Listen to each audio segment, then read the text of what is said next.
यह है कांग्रेस रेडियो। मैं 42.34 मीटर हर्ट्ज पर हिंदुस्तान की किसी जगह से बोल रही हूं। नवंबर की उस सुबह रेडियो पर दोबारा ये शब्द दोहराए जा रहे थे।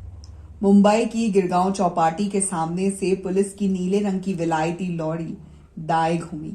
लॉरी के अंदर अंग्रेज डिप्टी इंस्पेक्टर फर्ग्यूसन और सीआईडी अफसर कोक जे बैठा था। दोनों अपने रेडियो ट्रांसमीटर से रेडियो तरंगे पकड़ने की कोशिश कर रहे थे। पिछले 3 महीनों से इस रेडियो ने अंग्रेज सरकार की नाक में दम कर रखा था। रोज फिरंगियों के अत्याचार की खबरें चलाता, हिंदुस्तानी जनता को आंदोलन की पल पल की खबरें देता। गांधी जी जेल में थे, लेकिन इस रेडियो पर उनका संदेश प्रसारित होता। रेडियो पर जो महिला आती थी वो कहती कि मैं हिंदुस्तान के किसी हिस्से से बोल रही हूं, लेकिन जाने क्यों फर्ग्यूसन को यकीन था कि ये औरत कहीं और नहीं बल्कि मुंबई में ही है। उस दिन भारतीय विद्या भवन और मणि भवन के सामने से गुजरते हुए अचानक ट्रांसमीटर ने कुछ तरंगे पकड़ी, लेकिन तुरंत ही सिग्नल गायब हो गया। वेव्स आ जा रही थी। फर्ग्यूसन को यकीन था कि ये रेडियो इसी इलाके से चलाया जा रहा है, लेकिन ठीक ठाक पता नहीं था कि एग्जैक्टली कहां से। वो 1942 का साल था। रोज 2 बार सीक्रेट रेडियो पर बुलेटिन प्रसारित होता। रेडियो पर उस महिला की आवाज सुनते ही देश के कोने कोने में लोग अपने ट्रांजिस्टर से कान लगाकर बैठ जाते।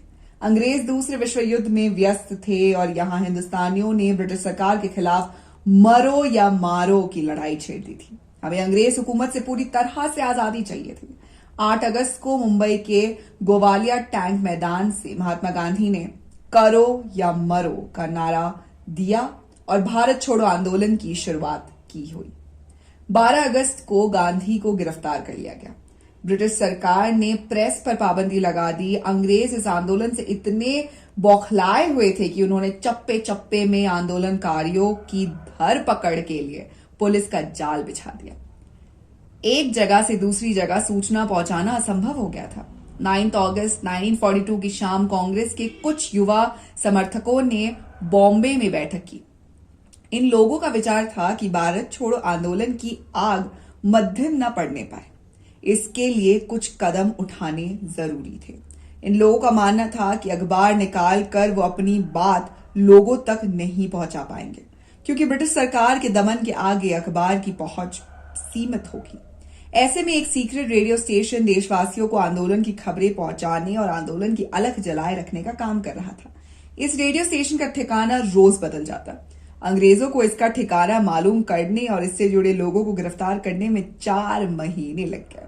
देश की आवाम अपने ट्रांजिस्टर से कान सटाए इस सीक्रेट रेडियो में रोज जिस महिला की आवाज सुनती थी वो एक 22 साल की लड़की थी। नाम था उषा मेहता। गांधी की अनुयायी, उनके आंदोलन की मजबूत सिपहसालार। जब 8 साल की थी उषा ने पहली बार गांधी को देखा था। 14 अगस्त 1942 को उषा मेहता ने अपने साथियों के साथ मिलकर एक खुफिया ठिकाने पर कांग्रेस रेडियो की स्थापना की। इस खुफिया रेडियो सर्विस का पहला प्रसारण 27 अगस्त 1942 को हुआ।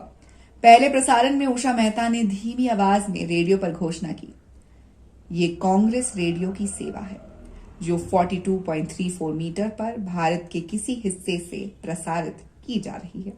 उस वक्त उषा मेहता के साथ विट्ठल भाई जवेरी, चंद्रकांत जवेरी, बाबू भाई ठक्कर और ननका मोटवानी साथ थे। ननका मोटवानी शिकागो रेडियो के मालिक थे।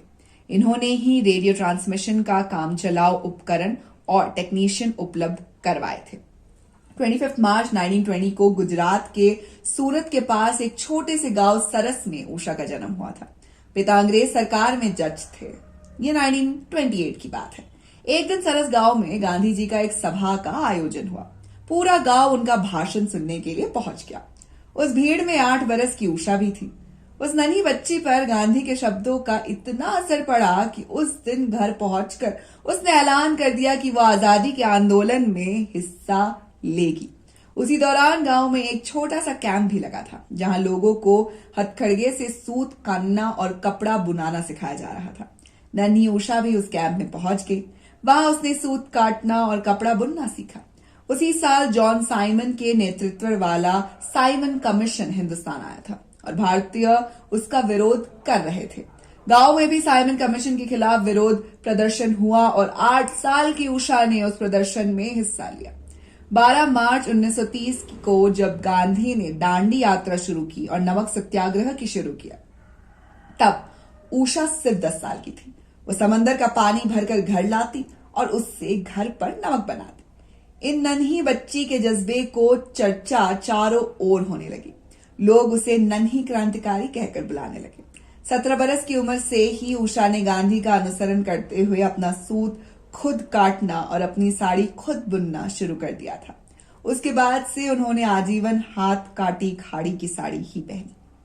उषा को जीवन की राह मिल गई थी। हालांकि पिता बेटी के इस रास्ते से बिल्कुल सहमत नहीं थे। वो खुद अंग्रेज सरकार के नौकर थे। लेकिन कुछ ही सालों के भीतर जब उषा थोड़ी बड़ी हुई तो उन्होंने पिता के खिलाफ विद्रोह कर दिया और पूरी तरह गांधी के आंदोलन में वो शामिल हो गई। 1930 में पिता के रिटायरमेंट के साथ उन पर दबाव भी नहीं रहा। उषा अब आजाद थी।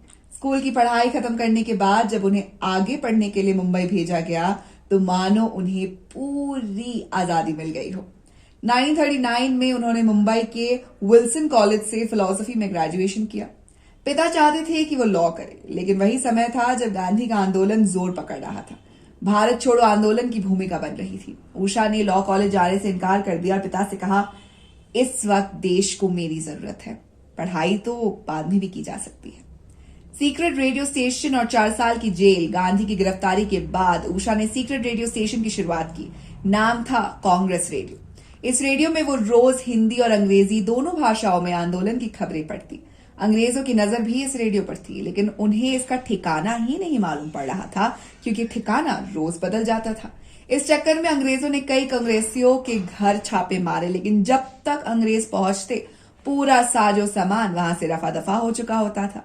उषा रोज रेडियो पर बताती कि आज किन किन लोगों की गिरफ्तारी हुई, अंग्रेजों ने कहा लाठियां गोलियां चलाई, कितने लोग घायल हुए और कितनों की मौत हो गई। हर रोज अपने बुलेटिन की शुरुआत वो हिंदुस्तान हमारा गीत के साथ करती और अंत वंदे मातरम के साथ। 4 महीने तक इस रेडियो को चलाए रखने में नेहरू, मौलाना आजाद और सरदार वल्लभ भाई पटेल ने उनकी काफी ज्यादा मदद की। 12 नवंबर की सुबह जब उषा गिरगांव के उस दिन बुलेटिन पढ़ रही थी, इंस्पेक्टर फर्ग्यूसन के रेडियो ट्रांसमीटर ने तरंगे पकड़ ली। अंग्रेजों को रेडियो स्टेशन का ठिकाना तो मिल गया और उषा को गिरफ्तार कर लिया गया। 5 हफ्ते तक स्पेशल कोर्ट में मुकदमा चला और उषा को 4 साल की सजा हो गई। अंग्रेजों ने उन्हें हर तरह का लालच देने की कोशिश की, पढ़ने के लिए विदेश भेजने और हमेशा के लिए वहां बसाने का भी लालच दिया। शर्त एक ही थी कि वो दूसरे अंडरग्राउंड कांग्रेसियों का पता बता दे। अंग्रेजों ने सब करके देख लिया, लेकिन फौलाद की उषा को डिगा नहीं सकी। 4 साल बाद 1946 में उन्हें जेल से रिहा किया गया। और ऐसे ही एक स्वतंत्रता सेनानी की कहानी लेकर आ रहे हैं एस राजामौली जी अपनी अगली फिल्म RRR 2 में, जिसमें 2 स्वतंत्रता सेनानी की दोस्ती और ब्रिटिश राज के खिलाफ उनका मुकदमा दिखाया जाएगा। आज की कहानी तो दोस्तों यही खत्म होती है, लेकिन आप हमें बताइए कि आप RRR 2 के लिए कितने एक्साइटेड हैं। साथ ही अगर आपको वीडियो पसंद आई हो तो इसे लाइक कीजिए, दोस्तों के साथ शेयर कीजिए और फिल्मी दुनिया से जुड़े रहने के लिए सब्सक्राइब कीजिए हमारे चैनल बॉलीग्राज स्टूडियोज को।